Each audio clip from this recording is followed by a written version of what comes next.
শুভ সকাল আমার প্রিয় পরিবার, তোমরা সকলে কেমন আছো?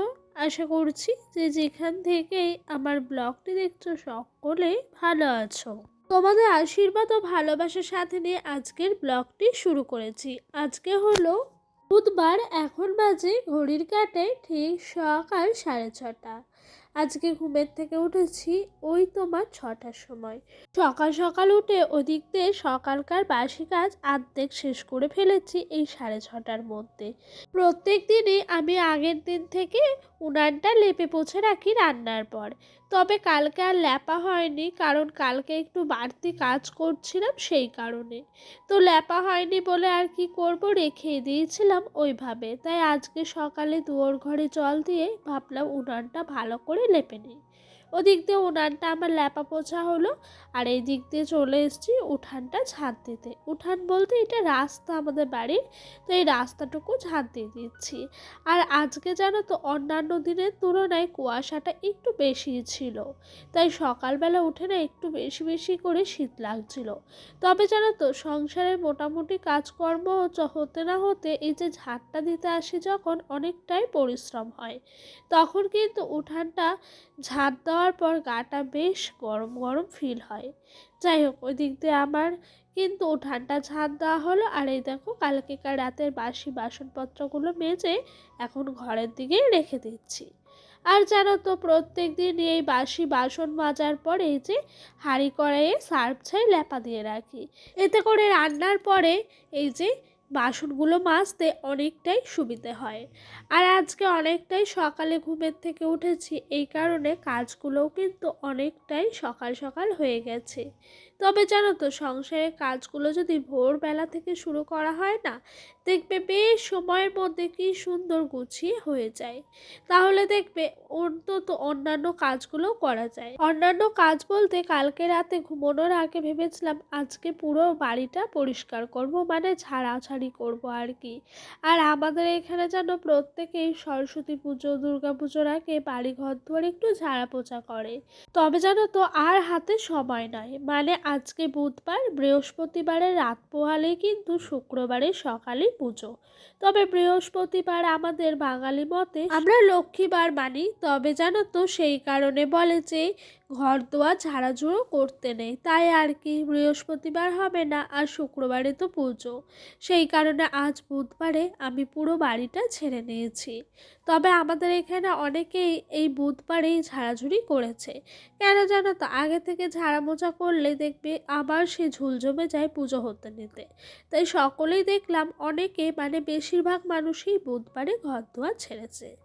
তো ওই যে ওইদিকে ঘরটা সুন্দর করে মুছে নিলাম, আর এইদিকে সকালে জানো তো 1 কাপ চা, তার সাথে চানাচুর মুড়ি মাখা, সেই স্বাদ যেন খুব ভাল লাগে।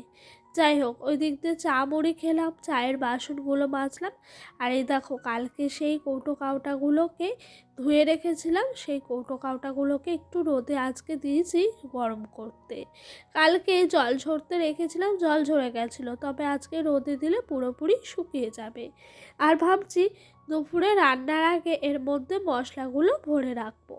জানো তো দুপুরে মশলাগুলো অগোছালো থাকলে খুবই খারাপ লাগে। যাই হোক, ওইদিকে আমার কিন্তু মশলার কৌটোগুলো রাখা হয়ে গেল।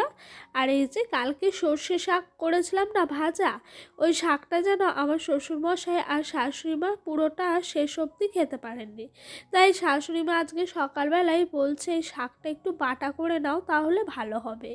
তো আমিও ভাবলাম শাকটা বাটা করলে আমরা খাবো, না হলে আমিও খাই না, আর জানো তো ভালোও লাগে না। সেই জন্য আজকে একটু কড়াইয়ের মধ্যে নেড়ে নিয়েছি কালো জিরে, রসুন আর কাঁচা লঙ্কা দিয়ে, পেঁয়াজ দিয়েও ছিলাম সাথে করে। তবে জানো তো এই যে শাকটা বাটছি, বাটার পরে কিন্তু টেস্টটা আরও বেশি হয়েছিল কালকের তুলনায়। শাক আমি পাতেই নিই না, তবে এই বাটাটা হলে জানো এই বাটা দিয়ে 1 থালা ভাত খাওয়া হয়ে যায়। তবে জানো তো কালো জিরের পরিমাপটা বেশি দেওয়া থাকে বলে খেতে কিন্তু দুর্দান্ত হয়। এই স্বাদ কোনো কিছুর সঙ্গে তুলনীয় নয় জানো, ভীষণ ভাল লাগে খেতে।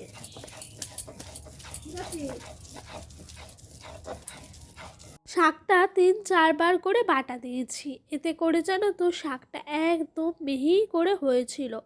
তবে এই বাটাবুটির ক্ষেত্রে যেন যতক্ষণ মিহি করা যায় ততক্ষণ করলেই কিন্তু টেস্টটা আরও সুন্দর হয়। ওই যে ডোডো চলে এসে স্কুল থেকে, আমার পেছনে খেয়াল করেছো একটা বেলুন তার পাশে ব্যাগ রাখা আছে, ওই ব্যাগটাই করে ডোডো আর শ্বশুরমশাই গেছিলেন অঙ্গনারী স্কুলে। আর জানো তো ডোডো ওর পেছনে এই রুমালটাকে বেঁধে রেখেছে কেন?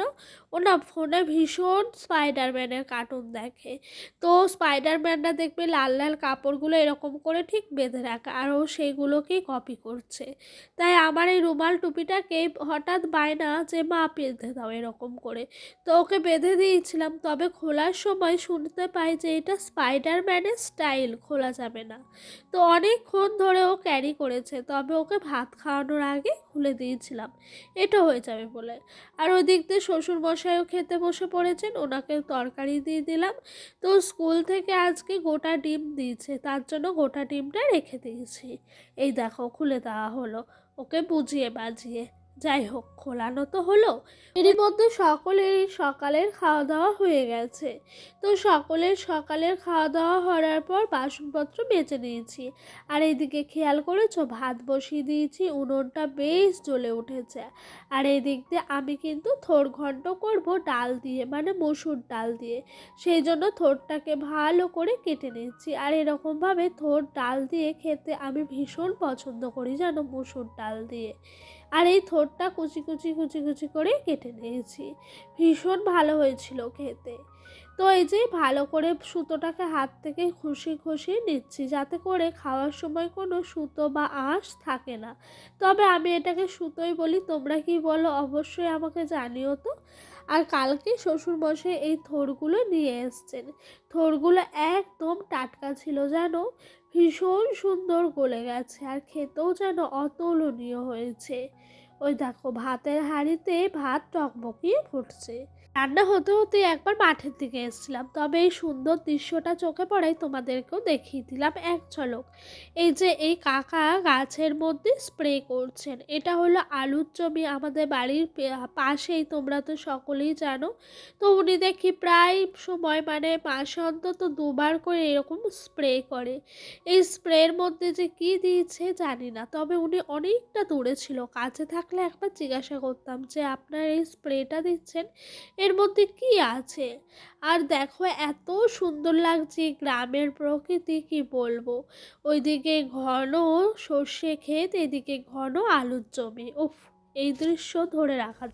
তো বন্ধুরা এদিকে পেঁয়াজ দিয়ে আলু দিয়ে শুটকি মাছ দিয়ে একটু চচ্চড়ি করলাম, কুচি কুচি করে আলু কেটে। ভাত হয়ে গেছে এর মধ্যে, এখন এইটা হচ্ছে। তো নামানোর মুখে কিছুটা ধনে পাতা দিয়ে দেবো। আর জানো তো এই শীতকালে এই ধনে পাতা এসব দিয়ে কোনো তরকারি খেতে ভীষণ ভালো লাগে। তো এটা হয়ে গেছে, এখন বাজে 1টা। আজকে রান্না করতে করতে অনেক লেট হয়ে গেছে, এরপরে ভাতটা করবো। যেন এই নতুন আলু দিয়ে এরকমভাবে শুটকি মাছের চচ্চড়ি খেতে ভীষণ ভাল লাগে। আর ওই যে কালকে আমার শ্বশুরমশাই ধনে পাতাগুলো মাঠে থেকে এনেছিল, সেই ধনে পাতাগুলোই কিন্তু আজকে দিয়ে দিলাম। তো ওইদিকে রান্না হয়েই গেল। আর ওই দিক দিয়ে জানো তো থোড় আর ডালটা সিদ্ধ করতে রেখেছিলাম, কড়াইয়ের ওপর শুকনো লঙ্কা আর জিরে ফোড়ন দিয়ে দিয়েছি। আর থোড় আর ডালটা সিদ্ধ যেটা ছিল সেটা কিন্তু দেখো এখন সম্বার দিয়ে দিলাম। আর এই যে সাম্বার দেওয়ার পর যতটুকু জল থাকবে সেই জলটা একদম শুকনো শুকনো করতে হবে, তবেই কিন্তু অনেকটা টেস্ট হবে খেতে। তবে এরকমভাবে থোড়বটি খেতে ভীষণ ভাল লাগে জানো। এটা সেরকম আহামরি খাটনি নেই, তবে কিন্তু ভীষণ হেলদি এবং টেস্টি একটা রেসিপি। তোমাদের যদি ইচ্ছা হয় এই রেসিপিটি দেখে ভাল লাগে তাহলে অবশ্যই বাড়িতে ট্রাই করো। সেরকম কোনো মশলাই দিতে হয় না, শুধু ফোড়ন দিলেই হয়ে যায় ডালের মতো করে। পুরোটাই জলটা শুকনো করব, তারপরে নামিয়ে নেব। এই খাবারটা যেন রুটি দিয়ে গরম ভাত দিয়ে খেতে ভীষণ ভাল লাগে। এই যে তারপরে কিছুটা কাঁচা লঙ্কাও দিয়ে দিলাম। চলো এদিকে রান্নাটা হতে হতে তোমাদের সুন্দর একটি কমেন্ট পড়ে শোনায়। তো আমাকে সীমা দিদিভাই বলেছেন সয়াবিন আলুর তরকারিটা খুবই সুন্দর হয়েছে। আর ডোডো বাবুর সাইকেল অ্যাক্সিডেন্টটা দেখে বেশ মজা পেলাম। সত্যি কথা বলতে সত্যিই তাই গো, ওর এই অ্যাক্সিডেন্টগুলো দেখে আমরা বাড়ির সকলে হেসে গড়াগড়ি দিই। ও সারাক্ষণই এরকম করতে থাকে, সাইকেলটাকে নিজে ইচ্ছা করে ফেলে দেবে, তারপর তুলে বলবে অ্যাক্সিডেন্ট হয়ে গেছে তোমরা তোলো তোলো, এরকম করবে। আর সত্যি সয়াবিন আলুর তরকারিটা সকলেই বাড়ির খেয়ে ভীষণ প্রশংসা করেছে। জানো তো, রান্না করার উদ্দেশ্য থাকে যেই মানুষগুলোকে খাওয়াবো তাদের ওপরে। তবে আমি সত্যি কথা বলতে আগে বিয়ের পরপর খুব একটা কারো কাছে প্রশংসা পেতাম না, যেহেতু আমার শ্বশুরবাড়ির রান্না বাপের বাড়ির রান্না দুটোই আলাদা। আমার শ্বশুরবাড়িতে একটু তেল মশলা ঝাল বেশিই খায়, আমার বাপের বাড়িতে একটু কম খায়। তো সেই কারণে জানো তো খুব একটা ওনাদের মনের মতো হতো না। তবে এখন মোটামুটি সবার কাছ থেকেই শুনি ভালোই হয়েছে। যাই হোক, শুনেও শান্তি পাই জানো। ওই দেখো, ডোডোকে স্নান টান করিয়ে ক্রিম মাখিয়ে দিলাম, এরই মাঝে ওকে খাইয়েও দিয়েছি। আর এইদিকে আটা নিয়ে আসা ছিল, সেই আটাটাকে ভাবলাম বিকেল হয়ে গেছে যেহেতু সন্ধে লাগবো লাগবো মুখে, তখন কিন্তু এই কৌটোর মধ্যে ঢেলে নিচ্ছি। আর এই আটা আমাদের সাবিত্রী আটাই আনে, আর এই আটাটা যেন 2 দিন করে যায়, 2.5 দিন ধরতে পারো। আজ হবে, কাল হবে, পরের দিন আর্ধেকটা হবে। সেই কারণে 1 কেজি আটা 2.5 দিন চলে। আচ্ছা, তোমরা রুটি খেতে ভালোবাসো? শীতকালে কে কে রুটি খাও অবশ্যই বলবে।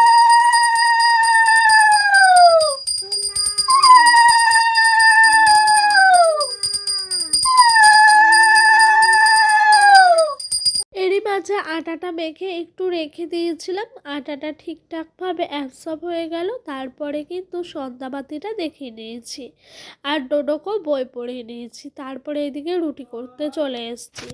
তবে আজকে রুটি করছি 10টা মতো, কারণ আজকে রাতে আর আমি রুটি টুটি কিছুই খাবো না, কারণ শরীরটা একটু ভালো লাগছে না সেই কারণে। তাই 10টা মতো রুটি করছি, আর আমি খেলে 12টা করতাম।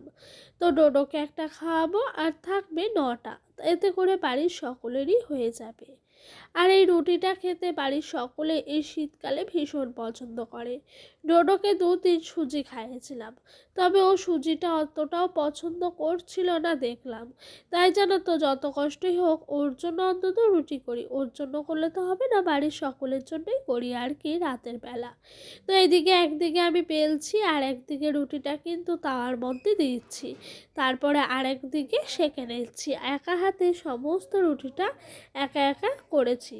আর এই রুটিটা জানো তো খেতে এত ভাল লাগে, এই আটাটাই সত্যি ভীষণ ভালো, রুটিটার থেকেও আটাটার ভীষণ গুণ। তো বন্ধুরা, এই দেখো রুটিটা করতে করতে আজকের মতো এখানেই বিদায় নিচ্ছি। তোমরা সকলে কেমন আছো অবশ্যই জানাবে, আর সকলে ভালো থাকবে। তো বন্ধুরা, তোমরা যারা আমার নতুন বন্ধু আছো তারা অবশ্যই আমার এই ছোট্ট পরিবারটির পাশে একটি নতুন সদস্য হয়ে থেকে যাবে। আর যারা আমার পুরনো বন্ধু আছো তাদের কাছে তো আমার হাত জোড় করে অনুরোধ, তোমরা সকলেই আমার পাশে এরকমভাবেই থেকো। তো বন্ধুরা, আজকের মতো এখানেই শেষ করলাম, দেখা হবে পরবর্তী ব্লগ।